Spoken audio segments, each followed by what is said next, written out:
Now, I think at the point where we are, it's important for the Commission to give an update of where we are, especially in regard to vetting of police officers, a process that has been ongoing for the last 4 weeks and which has not stopped, but which we feel is important as it continues for the public to get to understand where we are. And I would like to indicate that so far we've been appreciative of the extent of public participation.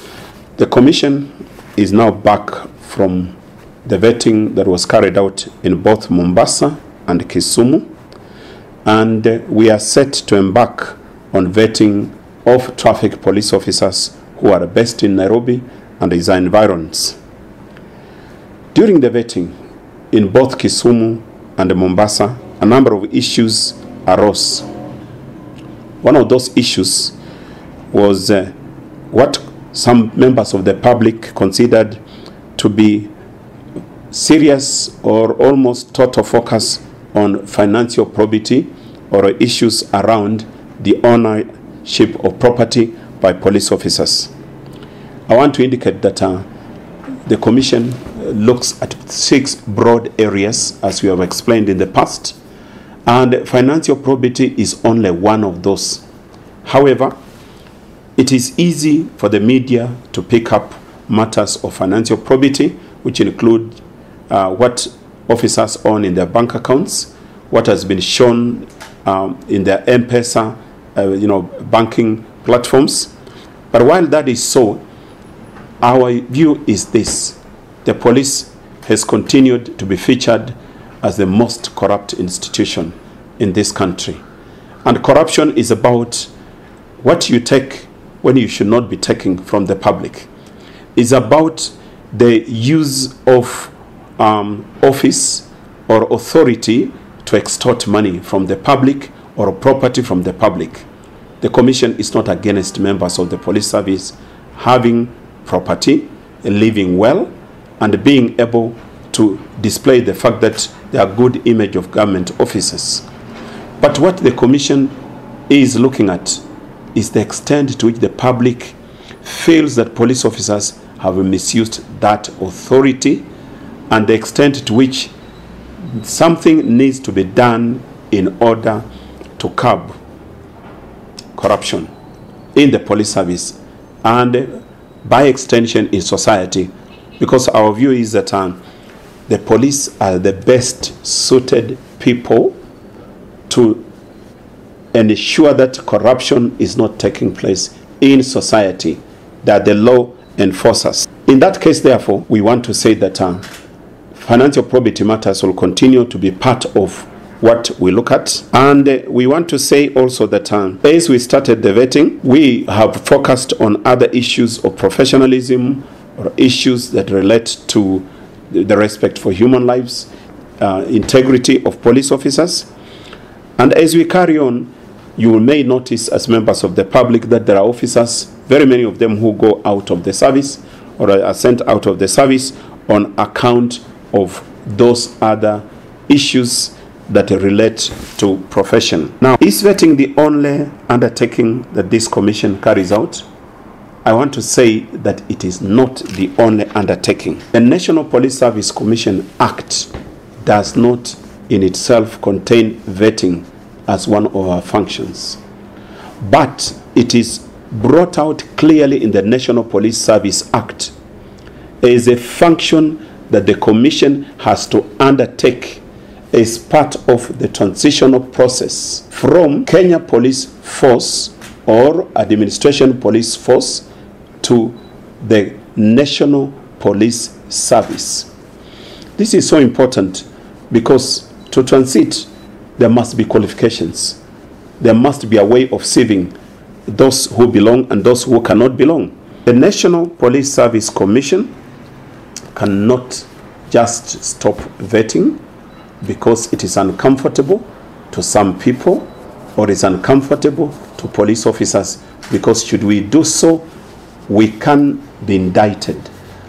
Should we do so, we will even have a petition against us for failing in our duty, which we were supposed to undertake at least 1 year after getting into office. It is against this background that together with other stakeholders, we came up with regulations, with a process, a policy, which policy informed the need to do a cabinet memorandum, which cabinet memorandum was approved by the cabinet in the year 2013. And the commission did not even begin vetting until it was sanctioned personally by His Excellency, the President himself, when he was launching police vehicles. He did indicate the extent to which he was dissatisfied with the manner in which corruption seemed to be entrenched in the police service. And out of that concern, he said vetting should start in earnest with a view to streamlining that which makes the public uncomfortable about police service. We as a commission, however, find that public participation, much as we appreciate, is evident, but it is not good enough. It is not loud enough. It is not visible enough. And yet, the Constitution requires that the public participate. So when we carry out vetting in public, it may be uncomfortable. But what we are doing is just answering to a constitutional requirement that the public participates in our processes that involve public officers. The public, therefore, is encouraged not only to attend, but also to send views, send ideas, and send recorded information, which may include visual clips. It may also include voice recordings, which can then be authenticated when investigations are carried out. We also want to say that as we urge the public to participate, the public also includes police officers who have information about their colleagues. That is a good starting point. In that respect, therefore, we answer this question. Is vetting a waste of time? Clearly, the answer to us and to most members of the public is no, it's not a waste of time. It was enabling us as a National Police Service Commission to inject efficiency and effectiveness as clear distinctions of a service that is dedicated towards improving the image that the public have normally had about the police officers. In the first instance, we want to say, as we vet police officers, the large majority of them, whenever they are leaving and we are asking them to give their last word, they have always said that we appreciate it. It is making a big difference. It is sensitizing us. It's giving us the opportunity to also reevaluate ourselves. So it is in itself also a good link between the public and the law enforcement officers, where we see the police not as just another force, as a service that is responsive to the needs of the public, the civilian outfit, because this is civilian policing. Now, officers who are retained often have come back to us and told us, look, we think it was good, because like the senior-most officers, many of them were promoted to higher positions upon retention, some of whom had stagnated. And there are also officers, apart from being promoted, were given the very specific areas of their technical competence, which hitherto had not been the case. So we see this as a morale booster to a lot of police officers, especially those who pass this transitional vetting. Police reforms will continue. Police reforms are useful in the sense that they energize both the public and the police to continue to live together in such a manner as to protect the best interests of society. Is there a conflict of interest when it comes to police officers carrying out certain businesses? There isn't a Kenyan law that stops a police officer from running business. However, conflict of interest arises when a public officer engages in business undertaking that gives him an edge over other people by virtue of the position that they are holding. And here we apply the Public Officer Ethics Act. However, the Commission is engaged in making of regulations to refine this. Some of the areas where there is conflict of interest will be in transportation of goods and services. If a police officer, suddenly they'll have more inclination towards their own motor vehicles, and they may even overlook certain defects.